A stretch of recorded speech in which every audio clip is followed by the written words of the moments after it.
Asmodeus, the Archfiend, the overlord of all the dukes of hell. He is a primal embodiment of lawful evil and a supreme strategist of unparalleled skill. He alone commands all devilkind and reigns as the undisputed master of the nine hells. Even the deities that call that plane home pay Asmodeus a great deal of respect. His sinister machinations may take centuries, if not millennia, to come to fruition. His master plans extend across universes, and his labyrinthine, insidious intrigues are inexplicable to most outside observers. For Asmodeus lets even his own servants stew in fear of his next move.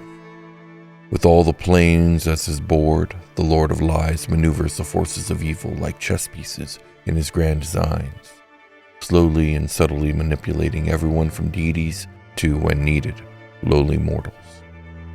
He is a tyrant, an authoritarian overlord who seeks complete control and nothing less than absolute dominion over all reality. Torture is his tool to break the wills of others and impose his own, and knowledge of secrets and dealings his desired instrument to claim others as his. What's more is that Asmodeus genuinely believes that his rule is for the best. Under his rule, and only his rule, the multiverse would be pristine and perfect, with everyone in it having a place and a purpose to fulfill. For only the Lord of Hell has the strength, insight, and charisma needed to guide all to an ideal utopia, or at the very least, the infernal hierarchy that the Archfiend interprets as such. To Asmodeus, his rivals are inferior minds lacking the skill to see his vision through. The chaotic forces of the abyss are loathsome, their very existence a threat to his mastery of evil, and their armies a direct threat to his supremacy. The forces of good are foolish, sentimental beings too soft and weak to do what must be done. Asmodeus' arrogance might have led to his destruction long ago, if not for his equal competence and ability to prove it true time and again. It is said that he once walked into the lair of one of his most reviled enemies in the seven heavens of Mount Celestia, and survived unscathed, using nothing more than his words and his wits. Even his most ardent enemies most grudgingly admit that his skill and competence are unparalleled. I am William Stark. I am Omar Timsaw. And this is D&D Legends and Lore.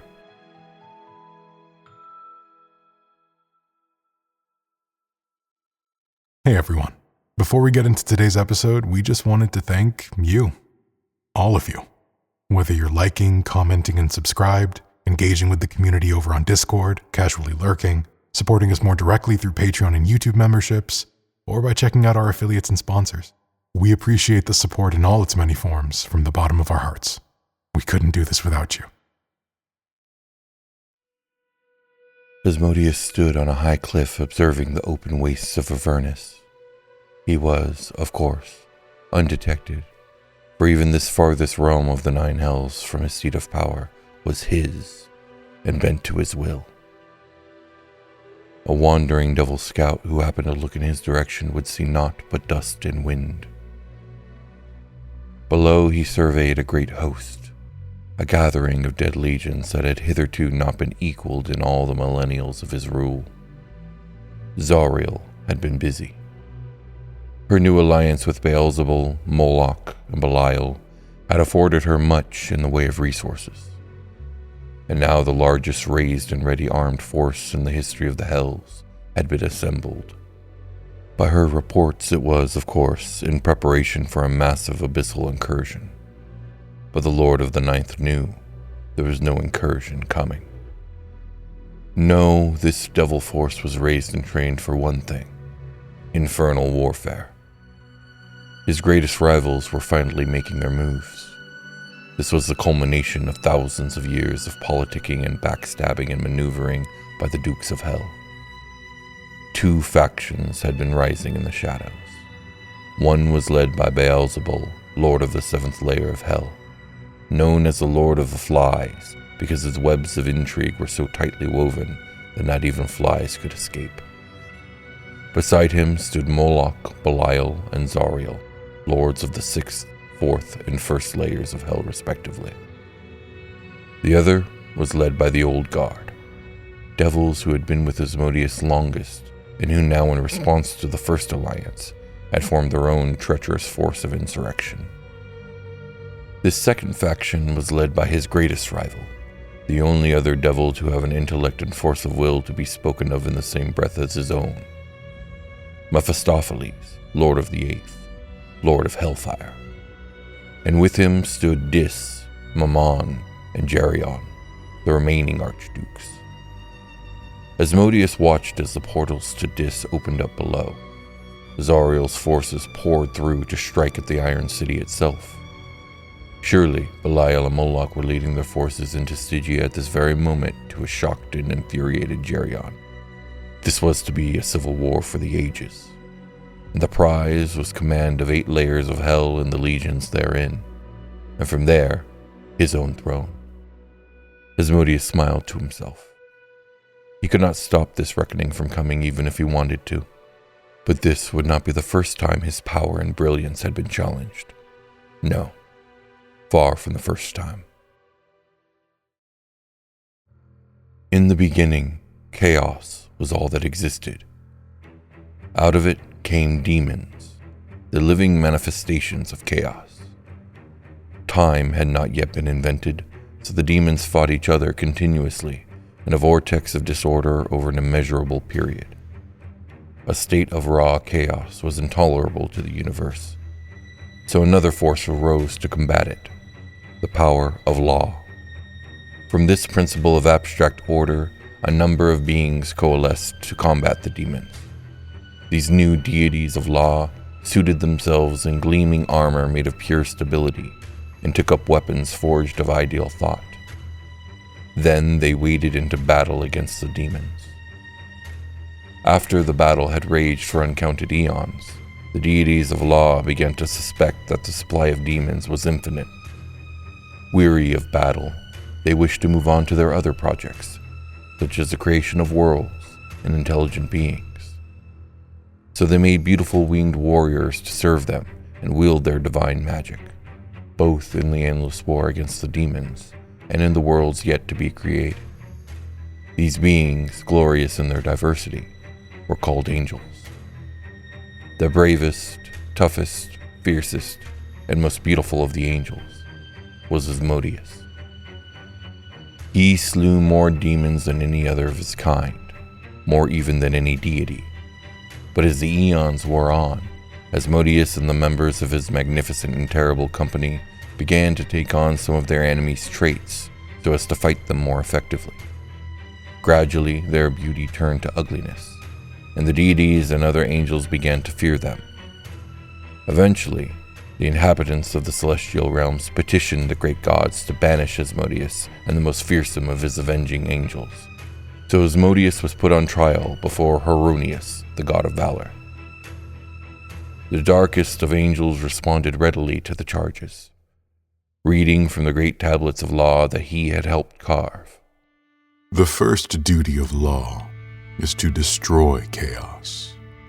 I have performed this duty better than any. You have made war and made it well, yet you and your company have poisoned yourselves in the process. Can you not go elsewhere, lest we become contaminated too? As Lord of Battle, you should know better than any that war is a dirty business. We have blackened ourselves so that you can remain golden. We have upheld the laws, not broken them. Therefore, you may not cast us out. The gods huddled together to discuss what they had heard. Great was their consternation when they could find no counters in the tablets of law to Asmodeus' arguments. The Dark Angel knew the laws better than they did and could wield their clauses like a knife. With the passage of time, Asmodeus and his warband grew ever more alarming in aspect.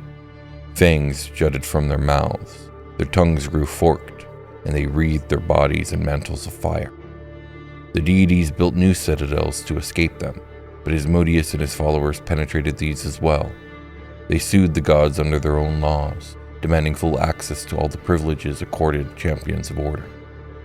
The deities were distressed, but they could find no lawful way to stop them. So the gods retreated to their great project, the creation of mortals and verdant worlds for those favored beings to live on.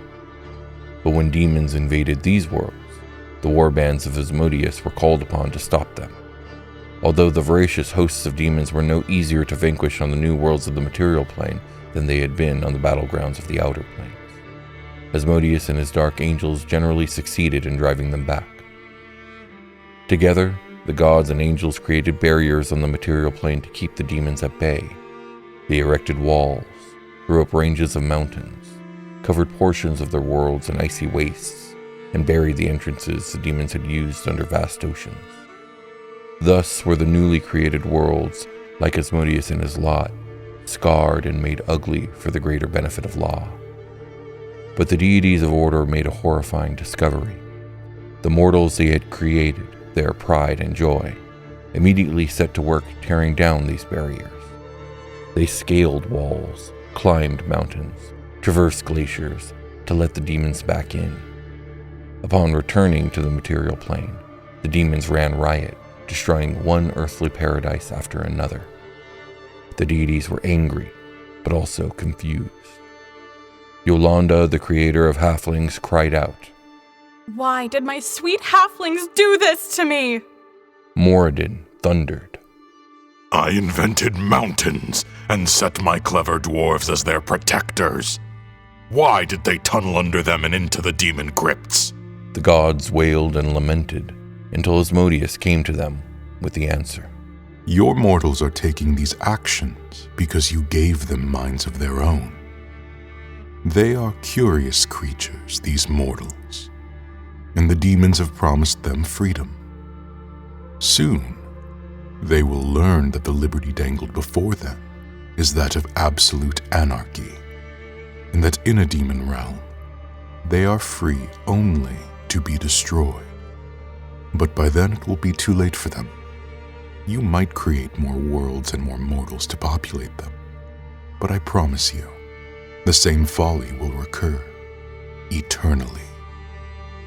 But I have the solution that eludes you, one that will allow your precious mortals to retain the free will you have so benevolently given them. The problem is this.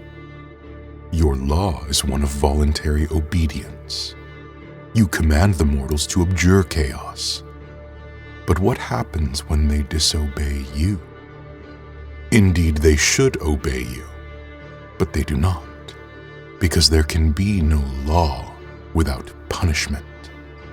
Punishment? What is this punishment of which you speak? When laws are broken, the wrongdoers must be made to suffer as a warning to others. Thus, mortals can choose between the paradise of rightful action and the torment of wickedness. A few will suffer punishment so that the majority can see the consequences of law-breaking. The gods were disquieted by this pronouncement, but as usual, they could find no flaws in their champion's logic. How could mortals be expected to choose virtue if evil went unpunished? At last, one of the godlings stepped forward. Yes, retribution is the basis of all law. On that day, the deities began to see that law and chaos were not the only principles in the universe. Good and evil were natural forces in the cosmos as well, though the gods separated themselves from one another on that basis. So the deities handed down their new laws and sent their clerics through mortal lands to announce that the punishment for sin would be torment. The gods were pleased with this arrangement. They truly thought that everyone would obey and that no one would actually be punished. But as mortals died, some souls trickled into the celestial planes who bore the stink of transgression. Asmodeus, aided by Despater, Mephistopheles, and others of his dark brigade, set about their lawful punishment. They flayed these sinners and burned them, and placed them on racks. The shrieks of the damned reverberated throughout the heavens, and the flowers in the gods' idyllic gardens dripped with blood. The deities of law tried to shut their ears, but they could not abide the horror. so they put Asmodeus in chains and again charged him with high crimes against them.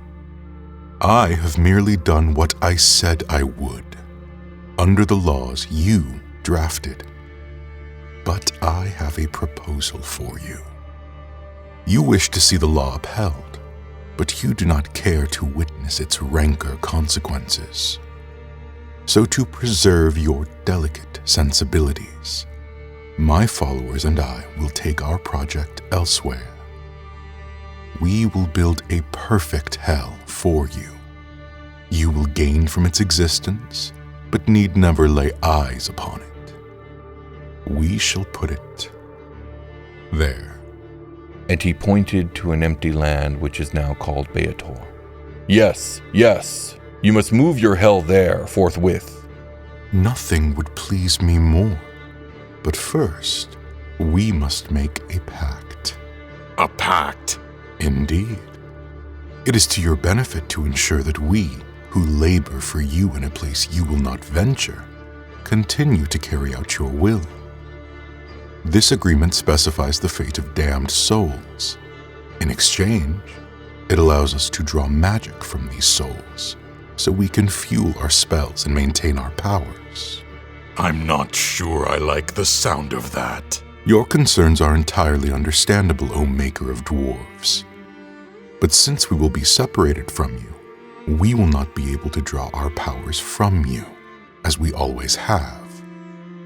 You would not wish to make us gods independent of yourselves, would you? Assuredly not.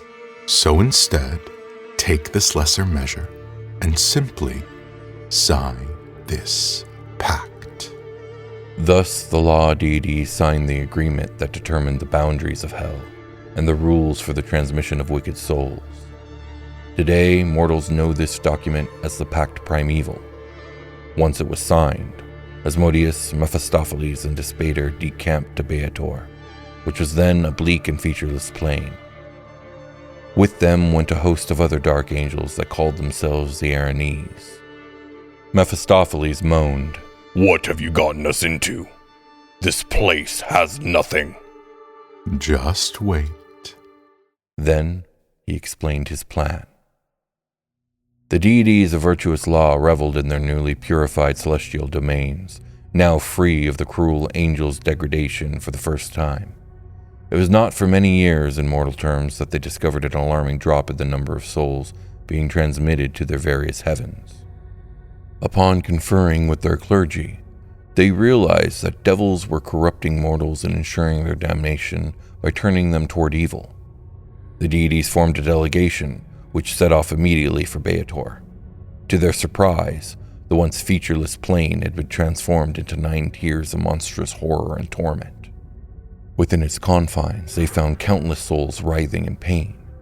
They saw these souls transformed, first into crawling, mindless monsters, and eventually into an army of powerful devils. "What goes on here?" Heronius demanded. You have granted us the power to harvest souls, to build our hell and gird our might for the task set before us. We naturally had to find ways to improve our yield. It is your job to punish transgressions, not to encourage them. Asmodeus smiled, and a venomous moth flew out from between his sharpened teeth. Read the fine print. The deities then physically cast him out of the upper realms, and Asmodeus fell, and fell, and fell. Upon reaching the plain of Beator, he plunged through the nascent layers he had begun to shape. At last he hit solid ground, but continued to fall, spiraling through rock and soil. The protesting earth of Beator tore at his flesh, opening scores of gaping wounds. Still he fell, until he could fall no farther. The point where he finally stopped was the deepest part of Beator, the pit. The wounds that Asmodeus suffered in his dramatic fall have never healed. Though he manages to appear blithely unperturbed by his injuries, they still weep blood every day, and he has been racked by constant pain for millennia. But with pain came power. For every drop of blood that touches the ground of hell sprouts into a fully formed pit fiend. Stygia, the frozen wastes. Best described as a frigid ocean, a pit of endless murky seas, and unpredictable currents churning with crushing, unimaginably massive ice flows and icebergs. Today swarmed the devil legions at war. While Zariel's forces laid siege to the city of Dis, Belial and Moloch had attacked this realm, ruled by Geryon, the Serpentine Lord of the Fifth. This move was ingenious. Mephistopheles had a great deal of his forces stationed here for their own assault, as well as in Dis. This put the Hellfire Archduke on the back foot, as a surprise attack tore into his two greatest forces and put them on the teetering edge. Asmodeus watched on, absorbed in the carnage between forces. Beelzebul was clever, for where he chose to strike and his boldness had paid off, but he had overlooked one crucial detail. Mephistopheles and Despater were of the old guard. They had been here since before the hells were even a thought, and of all the devils only they took their dark cosmic calling as seriously as he himself did. Though the forces at war below looked evenly matched, Asmodeus saw that it was not so, for the business of a devil is souls, and no one had gathered more than Mephistopheles and Despater, the two who intimately knew what the packed primeval had bought them. Together, they had more souls in reserve than any 3 or 4 dukes combined. Asmodeus knew what came next. Mephistopheles and Dis would fire high the engines of war and pour their surplus of souls into the trenches. How many millions of mortal souls would be burned to buy them the time they needed?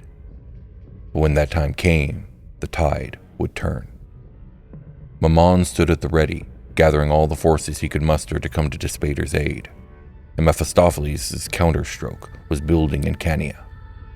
All that was required from Geryon was to do what needed to be done. Yes, dutiful Geryon. Asmodeus spied upon the Lord of the Fifth, his battle horn strapped over his shoulder, as his bestial claws tore lesser devils limb from limb, and his venomous tail stole life vitality from his victims. He eyed Geryon's horn, ever carried at his side, before then gazing at his own integral instrument, the ruby rod. Yes, Asmodeus understood the value in icons such as these. In ancient times, as the blood war between demons and devils raged, the angels of law and good that dwell on Mount Celestia issued a decree accusing Asmodeus of terrible crimes. Outraged by such claims, the Lord of the Nine Hells petitioned for the right to answer the charges before his accusers. The angels, although shocked at his impudence, accepted his petition and agreed to hear the bargain he proposed. Both sides, he suggested, would present their case to Primus, Lord of the Modrons. As a creature of absolute law, Primus could be trusted to issue a fair and impartial verdict. Asmodeus drafted a contract to seal the deal, and the angels, after carefully scrutinizing the terms, agreed to the trial. When he testified before Primus, Asmodeus attributed his actions to the dictates of law and the survival of the cosmos. He admitted that he had swayed mortals to evil, but he and his minions never breached a contract and explained the terms clearly. Had they not obeyed the rule of law in doing so? Was it not mortal ambition rather than infernal deception that had led so many souls astray? Asmodeus also pointed out that the souls harvested from the material plane went on to serve in the infernal legions that repel the endless tide of the abyss. Were not such souls put to good use against the demonic hordes, a power that, if unchecked, would scour the universe of all lawfulness and goodness? He further asserted that he was bound to the rules and traditions of the Nine Hells, compelled to adhere to law and to maintain the devil's trafficking in souls. If he violated those laws, he would be no better than the demons he fought. Mortals who refused the devil's offer were left alone, in accordance with the law. Those who struck deals with his followers and then somehow turned the contracts against the devils were freed from their debts. A contract is the law, and the law is a contract. Primus weighed Asmodeus' words and listened patiently as angel after angel testified to his crimes. Hours turned to days, and days into weeks, as more and more of his sins entered the court record. Even Primus's patience has its limits, and in time, The remaining angels who were eager to testify were told that only a few more would be allowed to speak. A brawl broke out when one angel, Zariel, pushed her way to the front and demanded to be heard. As the scuffle turned into a battle, Asmodeus looked on with a smirk. In the end, Primus declined to issue a definitive judgment. He rebuked the angels for their descent into infighting, but didn't punish Asmodeus for his evil ways.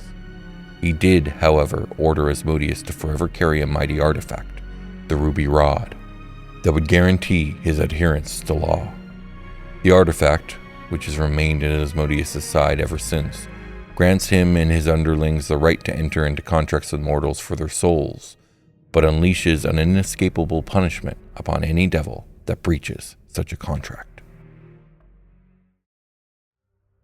Asmodeus' prediction proved correct.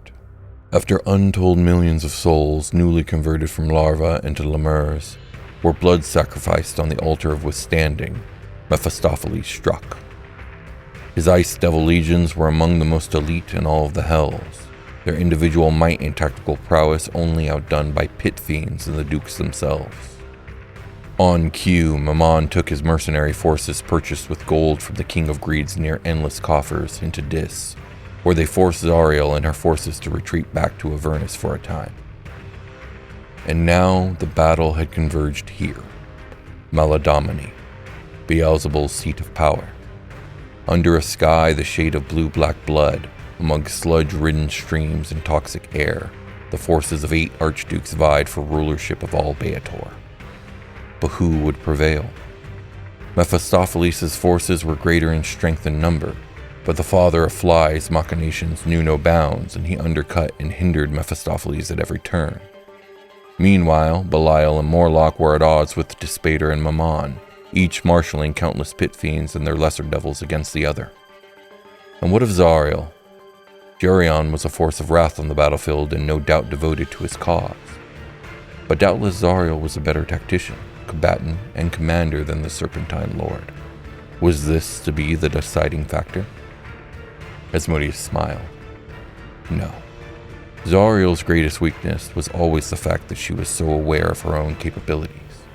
It made her arrogant, which in turn, in the long run, would cause her to overextend herself against a lesser but better supplied opponent. He should know. He had seen it before. Zariel was once an angel, but her impetuous nature and love of battle led to her fall. In her previous life, she was charged with observing the battles on Avernus and tracking their progress. From this exposure, she grew obsessed with the blood war, and a thirst for battle grew within her that she couldn't ignore. In time, she became frustrated that she and the other angels were forced to remain spectators while the demons and devils battled. The hosts of Mount Celestia, she believed, could descend upon Avernus en masse and wipe both hordes of evil from the cosmos if they so desired. On the plain of Mount Celestia, the angel Zariel chastised her peers for not getting involved in the blood war. She felt that it was a responsibility of the angelic host to destroy evil in the multiverse, rather than stand back and watch demons and devils annihilate one another, destroying vast swaths of the multiverse in the process. After her repeated requests to join the fray were denied, her frustration overtook her. In defiance of her superiors, Zariel left Mount Celestia and went to the material plane, where she rallied an army of warriors and trained them to fight in the blood war. She promised them that when they were ready, she would lead them into battle on Avernus. Zariel led her army out of the material plane amid a throng of cheering well-wishers and proud citizens. In an epic charge known as the Ride, Zariel's army entered Avernus and took the fight to the archdevil Bel and his infernal legions.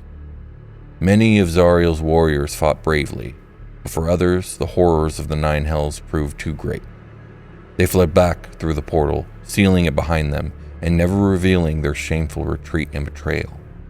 The Hell Riders, as they were called, would wear this badge of shame to the grave. Accompanied by the mob of her remaining mortal followers, she cut a swath through a legion of devils before their numbers overwhelmed her. A delegation of bone devils later dispatched to the site by Asmodeus recovered her unconscious form beneath a small mountain of her slaughtered enemies. They brought her to the depths of Nessus. There Zariel was brought before Asmodeus, who welcomed her with open arms. The Lord of the Nine commended Zariel for her battle prowess and the strength of her convictions. He offered her rulership of Avernus, much to Bel's chagrin.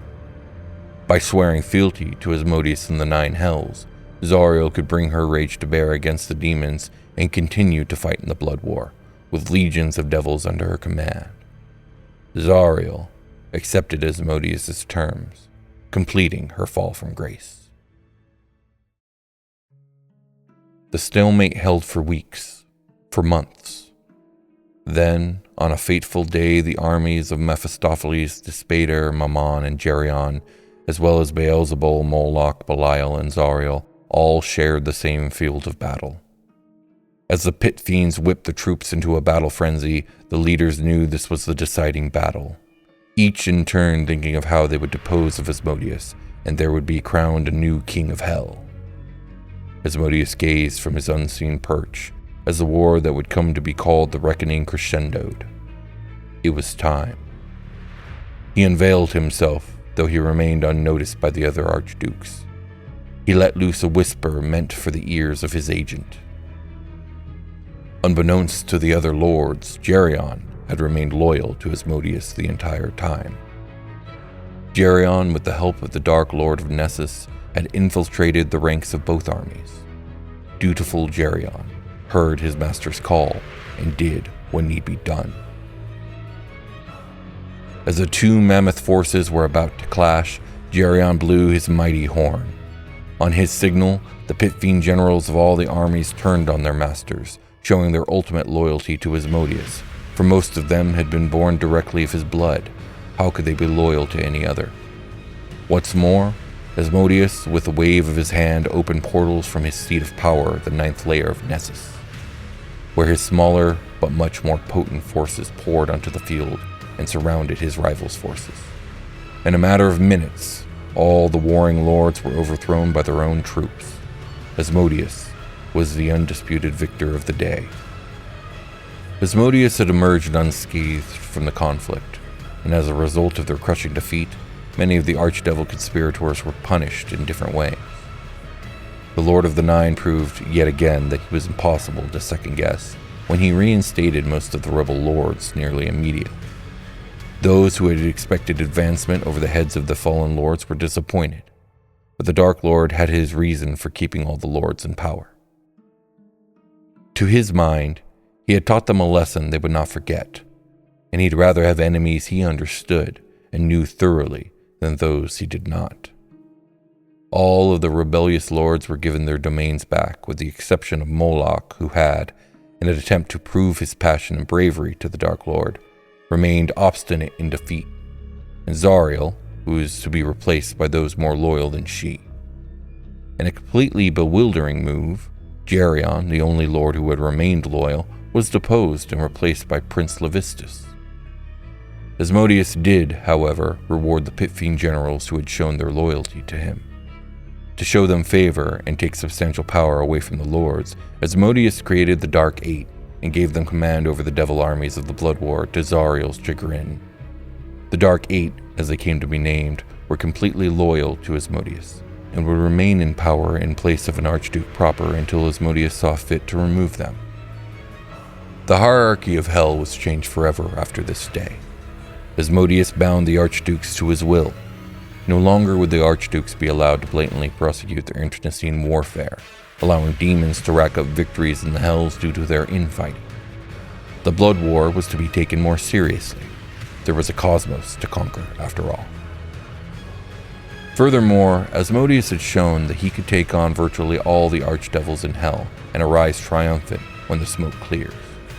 His will alone dictated who rules the various layers of hell, and once a year, he gathers the archdevils together in his home of Nessus, a fortress called Malsheen, to remind them of this fact. None has ever refused the call.